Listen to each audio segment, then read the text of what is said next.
எதிரி நாட்டு விமானம். நாம வந்து ஒண்ணுமே தெரியாம அப்படியே நிராயுதபாணியா இருக்கோம்னா 2 நாள் கொண்டுட்டோம் 1 லட்சம் தமிழர்களை. இந்தியாவோட ரேடார் தான் இலங்கையில உள்ள தமிழர்கள் எல்லாம் கொன்னுது. அதான் அறிவியல் வளர்ச்சி. தவறா அது நான் மனிதன் பண்ண தவறு. மனிதன் பண்ண தவறு. அதுக்கு என்ன பண்ண முடியும்? மனிதன் நீ சண்டை போட்டுக்கிறது அது வந்து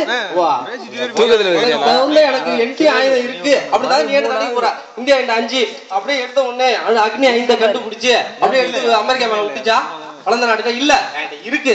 நீ பயன்படுத்தினா நான் பயன்படுத்த இல்லன்னா அவன் போட்டுருவான் நம்மள. சரியா? அதனால நம்ம வந்து ஆக்கப்பூர்வமான சிந்தனைகளை தான் நம்ம பார்க்கணும். ஏன்னா அதாவது நீங்க பாக்குறது வந்து வீடியோ கான்பரன்சிங். இன்னைக்கு பாத்தீங்கன்னா சென்னையில இருந்துட்டு முதல்வர் வந்து திண்டுக்கல்ல ஒரு நிகழ்ச்சியை திறந்து வைக்கிறாங்க. ஒரு பாலத்தை திறக்கிறாங்க. தினமும் ஓடிட்டு வந்துட்டு இருக்காங்கன்னா எவ்வளவு வேலை நேரம் விரைவா அவங்க தடுக்குது. அவங்க மற்ற பணிகளை வந்து கான்சன்ட்ரேஷன் பண்ண முடியும். அப்புறம் சந்தை நிலவரம். இன்னைக்கு ஒரு மூட்டை நெல் என்ன ரேட்டு? அப்படியே சிஸ்டம் தட்டுனா வந்து உழுது. இந்த ரேட்டு இடைத்தரகர் வந்து ஒழிக்கப்படுறாங்க. விஞ்ஞான வளர்ச்சி. இவர் சொல்றாரு மூலிகை மருத்துவம் அப்படின்னு சொன்னாரு. பாரம்பரியத்தை இவர் அதை தெரிஞ்சுக்கிட்டதே மூலிகை மருத்துவம்ன்ற ஒரு சேனலை பார்த்துதான். நெட்ல அவர் அடிச்சு அது தெரிஞ்சுதான் சொல்றாரு. அது தெரிஞ்சுதான் சொல்றாரு அவரு. அவரால சொல்ல முடியுதுன்னா அதுக்கு இந்த அறிவியல் வளர்ச்சி தான் காரணம். 8 மணிக்கெல்லாம் 9 மணிக்கெல்லாம் போட்டுருவோம் ஒரு சேனல். உன்னை யாரு போன்ல இது பேஸ்புக்ல போயிட்டு உன்னை யாரு ஆபாச படம் பார்க்க சொன்னா? அவன் நண்பர்கள் இருக்கான், அவன் கூட இந்த மேலனி ஸ்கூல்ல படிச்சான், அவனாவது பெரிய ஆளா இருக்கான், அவனை தேடு. நீ ஏன் பொம்பளை பிள்ளை பாக்குற? உனக்கு என்ன வேலை இருக்கு? செல்போனு அடுத்த வீட்டு பொம்பளை பிள்ளை 12 மணிக்கும் பேசுறதுக்கு உன்னை கண்டுபிடிச்சா? அழகா ஆக்சிடென்ட் ஆகி போயிடுச்சுன்னா ஒரு 108 கூப்பிடுறான்னா கூட மாட்டான். நைட்டு போய் அந்த பிள்ளைகிட்ட போய் நீ நானும் பேக்ல பேசணுமா? அதுல காசு தீர்ந்துருமா?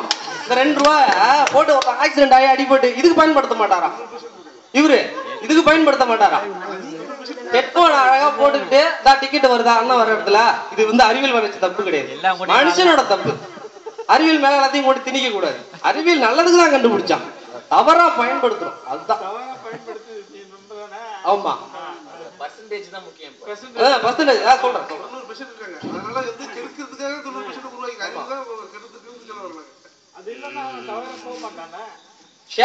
ஷட்டர் சரியா அமைக்கல, கதவணை அமைக்கல, எல்லா தண்ணி வந்து கடலுக்கு போகுது அப்படின்னு சொன்னேன். இப்ப கொள்ளிடத்துல நல்ல ஒரு ப்ராஜெக்ட் போர்வெல் போட்டு அந்த தண்ணி எல்லாம் வந்து உள்ள நிலத்தடி நீரோட இதாகுது. அதுவும் கவர்மெண்டோட ப்ராஜெக்ட் தானே, நல்லதுதான் கண்டுபிடிக்கிறாங்க. நாம தயாரா பயன்படுத்திடுறோம். வீடு வந்து நமக்கு வந்து கட்டி கொடுக்குறாங்கன்னா அதை வந்து வீடு இல்லாதவங்களுக்கு பயன்படுத்திக்கணும். நாம என்ன 2 வீடு கட்டிக்கிறோம், அது நாம பண்ற தப்பு எல்லாத்துக்குமே. ஆபாசம். அப்புறம் வந்து இன்னும் ஒரு பெரிய தவறு சுகர் பேஷன் அப்படின்னு. சுகர் என்பது சர்க்கரை என்பது நோய் அல்ல. இது வந்து ஒரு பெரியவங்க இல்லாத நீயே எடுத்து ஒரு படிச்சவன் சொல்லணும், அது ஒரு நோய் கிடையாது. ஒரு சயின்ஸ் ரீதியா பார்க்க போனா நம்ம உடம்புல இன்சுலின் அப்படின்ட்டு ஒரு சுரப்பி இருக்கு. அது ஒரு குறிப்பிட்ட வயதுக்கு மேல சுரக்கிற தன்மை இழந்துடும். ஸோ அதுக்கு தான் இன்றைய மருத்துவம் விஞ்ஞான வளர்ச்சி இன்சுலின் அப்படின்ற ஒரு மருந்தை நம்ம உடம்புக்குள்ள செலுத்துறாங்க. அதனாலதான் இன்னைக்கு வாழ்ந்துகிட்டு இருக்காங்க. அது சுரப்பி தான், நோய் கிடையாது. நடுவர்களே நிறைய வயதானவர்கள் நிறைய தப்பு, எனக்கு சக்கரை வந்துச்சு, சக்கரை நோய் வந்துச்சான். இன்சுலின் நம்ம சுரக்கிற தன்மை இருந்துச்சு, அவ்வளவுதான். தானா இழக்கல, அப்பயும் இருந்துச்சு. ஏன் திணை சாமையெல்லாம் விரைக்க வேண்டியதானே? இன்னைக்கு புதிய தலைவர் புக்கில் போடுறான், மிஷின்லாம் கண்டுபிடிச்சிட்டாங்க. சிறு தானியங்கள்லாம் விரைச்சி அறங்கலாம். யாரு வேணாம்னா இப்ப நான் ஃபர்ஸ்டே அதுதான் சொன்னேன். விவசாயத்திலையும் இயற்கை, அதாவது பயோடெக்னாலஜி, உயிர் வேதியியல் அப்படின்னு இயற்கையான முறை இருக்கு. அசிட்டோபாக்டர், பாக்டீரியா அப்படின்னு 2 இருக்கு. இதை கொண்டு போய் வயல்ல கொண்டு போய் இதை நம்மளே ரெடி பண்ணி இயற்கை முறையில கொண்டு வயல்ல போட்டா அது பன்மடங்கா போயிரும் உயிர் சத்து. உன்னை யார் போய் யூரியா அவங்க சொன்னா? நம்ம கையிலே இருக்கு, நம்ம தவறா பயன்படுத்துறோம். எதுலையுமே மிஷினா இருக்கட்டும். அதே இப்ப சயின்ஸ் ரீதியா பார்த்தா இந்த உளுந்து நல்லா ரெகுலர் நம்மளுக்கே தெரியும், இருபுற வெடிக்கனி தாவரம், லெகுன்மஸ் தாவரம், உளுந்து நைட்ரஜன் சேர்த்த சூரியன்ல இருந்து எடுத்து அது இயற்கையா வந்து வேர்ல தக்க வைக்கும். அந்த செடியை பிடிங்கிட்டா வேர் வந்து நெல்லுக்கு அதிகமா தேவைப்படுறது நைட்ரஜன் சத்து தான். ஸோ அது எடுத்துக்கும். அடுத்ததாவது நெல் போடும்போது அந்த நைட்ரஜன் சத்து நெல் எடுத்துக்கும். சயின்ஸை வந்து நாம தான் தவறா பயன்படுத்துறோம் மொழிய. சயின்ஸ் எந்த காலத்துலயும் வந்து இன்னைக்கு துரித போக்குவரத்துன்னு எடுத்துட்டீங்கனாலும் நன்மை தான். அதுல நம்ம வேகமா போய் யாரையும் இடிக்கிறது வந்து முக்கியம் இல்லை. சரியா? அது வந்து சரியா போதிய வேகம் வந்து அந்த மிஷின்ல கண்டுபிடிச்சிருக்கான். வண்டியே வச்சா 40 கிலோமீட்டர் ஒன்னே 90 போக சொல்றான். 4 வழிச்சாலையில நீ டிராபிக் சிக்னலை படிச்சு போ, கரெக்டா போ, ஃபாலோ பண்ணு. இன்னைக்கு பாத்தீங்கன்னா நாளைக்கு மெரினா பீச்ல எந்த அசம்பாவிதம் நடக்காம சிடிவி கேமரா கிட்டத்தட்ட ஒரு 5 கிலோமீட்டர் கண்காணிக்கிற அளவுக்கு. அதெல்லாம் அறிவியல் வளர்ச்சி தான். அறிவியலை நம்ம ஆக்கப்பூர்வமாக பார்த்தால் நன்மை மட்டுமே தருமே தவிர தீமையை தராது என்று சொல்லி இந்த நேரத்திலே பேச வாய்ப்பளித்த உங்கள் அனைவருக்கும் என் நன்றிகள் இந்த வளத்தை தெரிவித்துக் கொள்கிறேன்.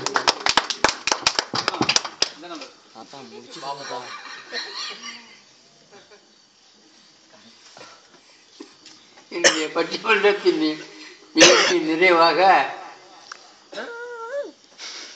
நன்மையே என்கின்ற தலைப்பிலே இன்றைய அறிவியல் வளர்ச்சி, நேற்றைய அறிவியல் வளர்ச்சி இல்லை, நாளைய அறிவியல் வளர்ச்சி அல்ல, நன்றாக புரிந்து கொள்ள வேண்டும். இன்னைக்கு அதாவது ஒரு கிறிஸ்துவுக்கு முன்னாடி கிபி கிமு ஒரு காலத்தை வரையறுத்தாங்க. அதை போல நம்ம வந்து இன்றைய வளர்ச்சியை தான் நம்ம கணக்கு போடணும்.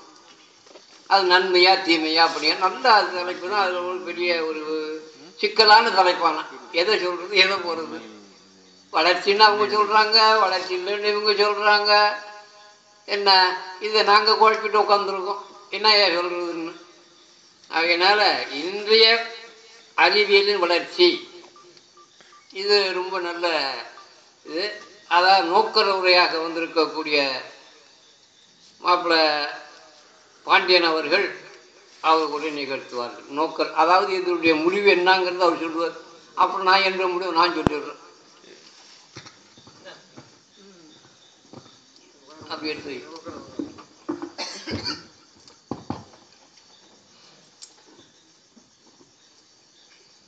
இந்த முப்பெரும் விழாவுடைய விழா நண்பர்களே,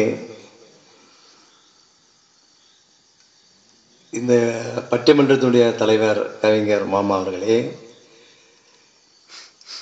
இப்படிப்பட்ட மாணவர்கள் பேசுவதை கேட்டுக்கொண்டிருக்கும் நமது தலைவர் மாமா அவர்களே மற்றும் நண்பர்களே, உறவினர்களே, அனைவருக்கும் அந்த வணக்கத்தை தெரிவித்துக் கொள்கிறேன். இன்றைய தலைப்பு என்னவென்றால், இன்றைய அறிவியல் வளர்ச்சி நன்மையா தீமையா தான் தலைப்பு. அது பல கருத்தை அவர்களுக்கு தெரிந்தது அவர்கள் சொல்லுகிறார்கள். நன்மை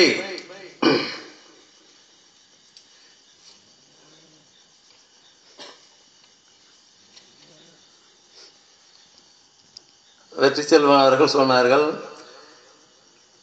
நன்மை பல விதத்தில் நன்மை இருக்கிறது. ரோடு வசதியெல்லாம் இந்த அறிவு வளர்ச்சி தான் வந்திருக்குது. அறுவை சிகிச்சை கோயம்புத்தூர்ல ஒரு ஆக்சிடென்ட் ஆயிடுச்சு. அவனுடைய இருதயத்தை சென்னையில் பொருத்தணும். 4 மணி நேரத்தில் வரணும். 4 மணி நேரத்தில் அந்த இதயம் வந்துச்சுன்னா இவனுக்கு உயிர் பழிச்சிக்கும். அப்படி ஒரு பிளான் பண்ணி அங்கே ஒரு ஆள் சாவறான். அந்த இடத்த வந்து இங்கே ஒரு ஏழ்மையான ஆளுக்கு ஒரு அப்போலோ ஹாஸ்பிட்டலில் இதயத்துக்கு தேவை. கரெக்டாக பிளான் பண்ணுறாங்க. இந்த ஃப்ளைட்டு இத்தனை மணிக்கு நைட்டு ஃபுல்லாக டிராஃபிக் ஸ்டாப் பண்ணியாச்சு. போலீஸ் எல்லா இந்த ரூட்டு ஏர்போர்ட் விட்டு அண்ணா நகர் அப்போலோ ஹாஸ்பிட்டலு இவ்வளவு நேரத்தில் இவ்வளோ தூரம் வரணும். எல்லாத்தையும் க்ளோஸ் பண்ணிட்டு நைட்டு 12 மணிக்கு வண்டி விடுறான். ஏர்போர்ட்லேருந்து எவ்வளோ நேரம் வரும், அங்கேயிருந்து எவ்வளோ வரும் கணக்கு பார்த்து கரெக்டாக வந்துச்சு. அட்டாச்மெண்ட் உயிர் போயிடுச்சு. அறிவியல் உலகம், அறிவியல் கண்டுபிடிப்பில் இது ஒரு முக்கியத்துவம் இல்லை. ஏன்னா அந்த இதயம் வந்து அங்கே சாப்பிட்றோம், அது வந்து செத்து போச்சு, போச்சு போகிறாங்க. அந்த இதயத்தை இங்கே கொண்டாந்து வைக்கிறாங்கன்னா ஒரு உயிர் வந்து பொழைச்சிக்கிச்சு. அப்போ அறிவியல் கண்டுபிடிப்பு தானே அது. இது யாரும் மறுக்க முடியாதுல்ல. அதுபோல ஒன்றும் ஒவ்வொரு வளர்ச்சியும் நம்ம வந்து இது பண்ணுறது. இப்போ சேட்டலைட்டு விட்றான். எதுக்கு விட்றான்? சேட்டலைட்டு நிறைய போயிட்டு இருக்கு. மொபைலில் பார்க்குறோம். சேட்டலைட்டில் இப்போ மழை எத்தனாம் தேதி ஒரு வாரத்துக்கு முந்தைய மழை பெய்யுதுன்னு சொல்கிறான்ல, அது அந்த காலத்து தெரியுமா? இயற்கையாக சொல்ல முடியுமா? அப்போ அறிவியல் வளர்ச்சி மேலே இருக்குது. எவ்வளோ சேட்டலைட் எத்தனை வருஷத்துக்கு முந்தைய விட்டதெல்லாம் இருக்குது. அது நமக்கு படம் பிடிச்சி காட்டுது. இயற்கை வளம் எல்லாத்தையும் நம்ம வந்து இப்போ அப்படியே எல்லாத்தையும் அக்யூரேட்டாக படம் பிடிச்சி காட்டுது. இப்போ லேட்டஸ்ட்டாக கடந்த 2 மாதத்துக்கு முந்தைய அண்ணா பல்கலைக்கழகத்தில் ஸ்டூடெண்ட்ஸு மெக்கானிக் ஸ்டூடெண்ட்ஸு ஆட்டோமொபைல் படிச்சிருக்காங்க. ஒரு 4 பேர் சேர்ந்து ஒரு ஹெலிகாப்டர் கண்டுபிடிச்சிருக்காங்க. அதுக்கு இப்போ கவர்மெண்ட்டு 1 கோடி கொடுத்துருக்கு. அமெரிக்கங்காரன் 5 கோடி கொடுத்துருக்கான். அதுக்கு அவங்க 5 பேருமே நான் செலவெல்லாம் கட்டுக்கிறான். ஏன்னா அந்த ஹெலிகாப்டர் சின்னதாக கண்டுபிடிக்க முடியல அவனால். அவன் பெருசாக கண்டுபிடிக்கிறான். சின்னதாக கண்டுபிடிச்சி